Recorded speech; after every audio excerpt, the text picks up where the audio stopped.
kebanyakan kejadian yang di sini, jadi orang-orang yang ke sana biasanya mau ke musola atau mau ke toilet, di situ sering penampakan di sekitar ruangan genset ini.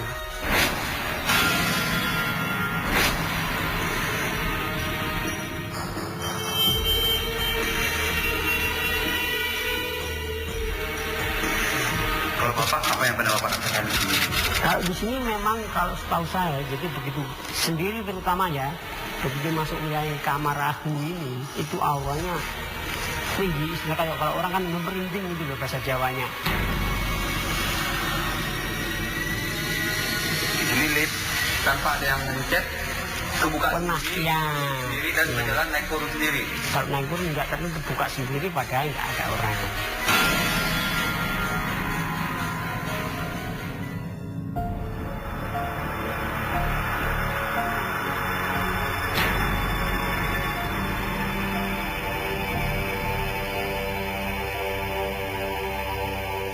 Sebuah gedung yang dulu pernah dijadikan pusat perbelanjaan kini sepi dan tak bertuan. Hanya sosok-sosok wajah menyeramkan yang hadir di tengah keramaian. Begitu banyak eksistensi keberadaan makhluk-makhluk astral membuat tim jejak paranormal hadir di tengah-tengah Anda. Temani malammu dengan keberanian, dekati hatimu dengan keimanan. Saya Ki Pranalewu, inilah Jejak Paranormal.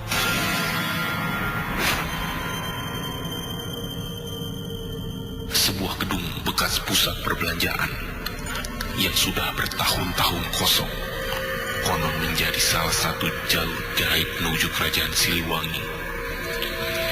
Menurut penjaganya, sering terjadi kejadian janggal yang tak logis. Adanya eksistensi berbagai makhluk astral pun kerap muncul di sekitar gedung, seperti penampakan sosok kuntilanak dan lelaki bertubuh hitam yang bertaring.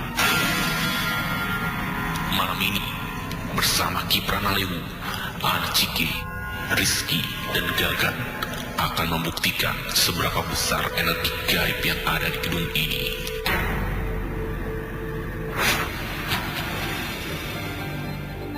Banyaknya aduan-aduan dari atensi masyarakat yang memang berada di seputaran wilayah Bogor ini membuat tim Jejak Paranormal penasaran untuk mendatangi dan melihat eksistensi apa aja yang memang berada di seputaran lokasi tempat di mana dulu pernah dijadikan pusat perbelanjaan. Kita juga nggak sendiri, salah satu penonton setia Jejak Paranormal, siapa? Gagan. Gagan juga akan mencoba mewakili penonton setia yang memang berada di rumah. Pemirsa, di sini ada sosok tinggi tapi badannya melar. Nah, ini yang akan coba saya tarik energinya untuk bisa saya coba transfer ke tubuh Gagan biar Gagan bisa merasakan langsung fenomena kegaiban yang memang berada di seputaran tempat yang dulunya pernah dijadikan departemen store ini ya.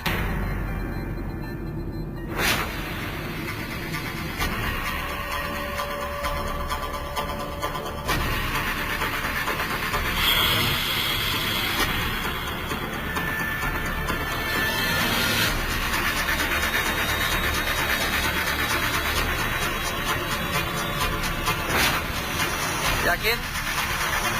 Yakin? Yakin?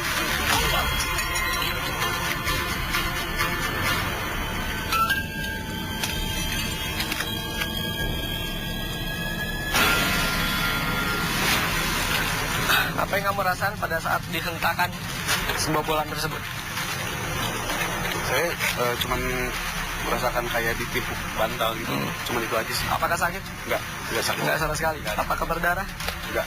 Merasakan luka di depan atau belakang? Enggak sama sekali. Enggak sama sekali. Itulah perwujudan dari energi yang memang dihasilkan oleh bumi, yang diserap dari energi makhluk-makhluk tak kasat mata. Saya mau coba melihat energi di sini, apakah masih ada energi yang memang tadi diserap sama Gagan atau tidak melalui alat deteksi. Coba alat deteksi. Enggak.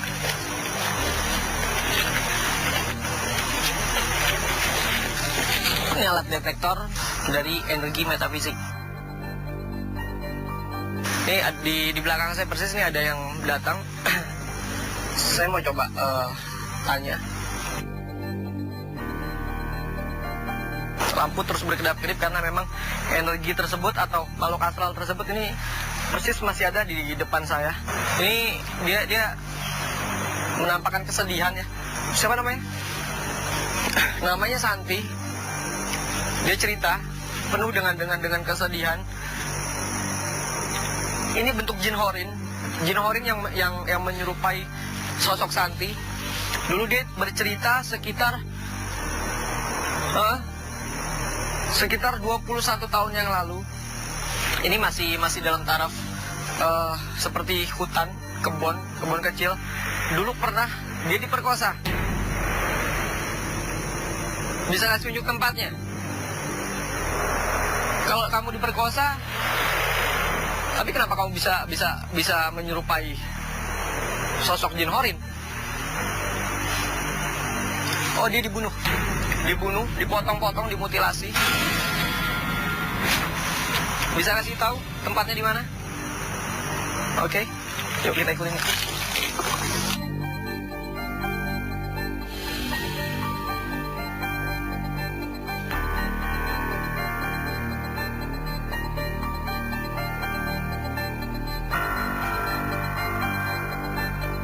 Sosok Santi yang dulu pernah hidup, dia pernah dibunuh. Sebelum dibunuh dia diperkosa di sini.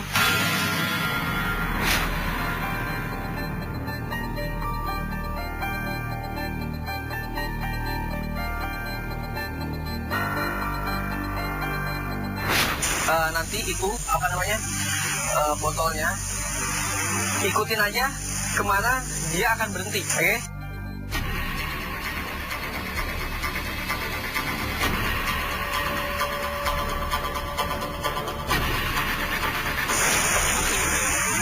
Ini di sini, titikin, tandain sini.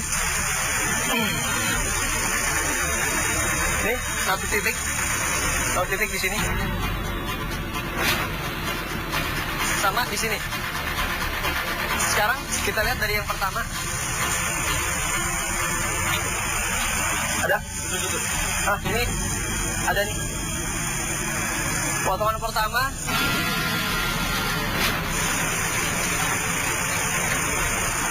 Lihat. Titik merah. Lama-lama dia timbul. Ini. Ini potongan ketiga. Biasanya nggak. Ini tanpa ini. Ini lihat. Jadi mungkin sosok Santi atau sosok jin horin yang menyerupai Santi ingin memberitahu bahwa dulu sebelum adanya tempat ini berdiri pernah hidup sosok yang bernama Santi. Dia ingin menceritakan kepada kita bahwa memang dia dulu pernah menjadi korban kebiadaban seseorang yang memang mencoba memperkosa dan membunuhnya.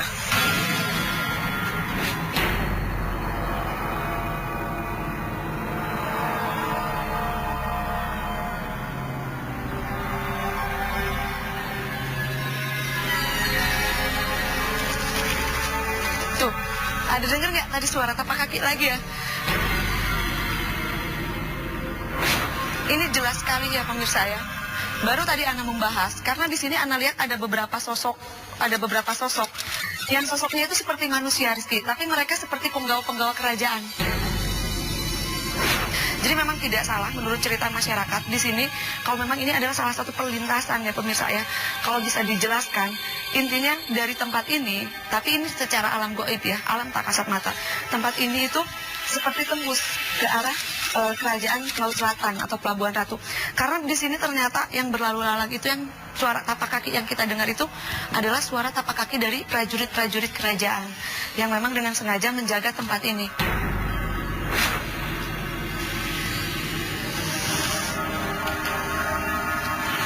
Sudah ada berasa sesuatu nggak di tangan? Panas. Konsen lagi. Apapun yang terjadi jangan ditahan ya Rizky ya. Ini pemirsa sudah merinding ya tangannya Rizky ya. Karena memang di sini tempat berdiri ada satu sosok prajurit yang memang tadi Anda lihat dengan memakai baju celana segini, tapi Anda lihat memakai seperti sandal, tapi sandalnya berwarna emas, dan dia juga memakai seperti adat Padang ya kepalanya.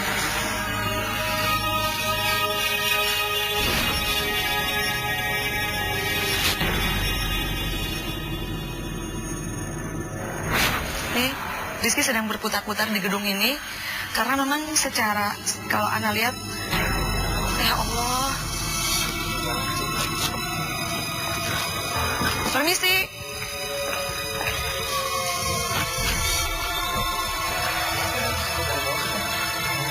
Di mana sih?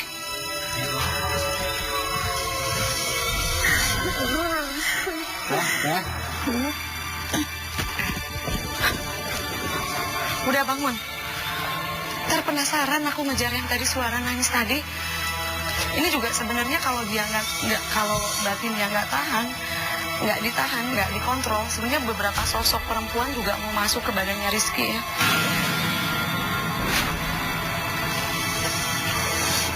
Yuk.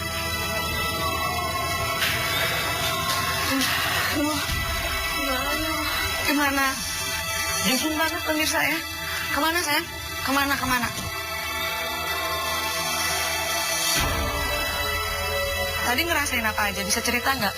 Jadi, yuk duduk dulu ya. Bisa cerita nggak?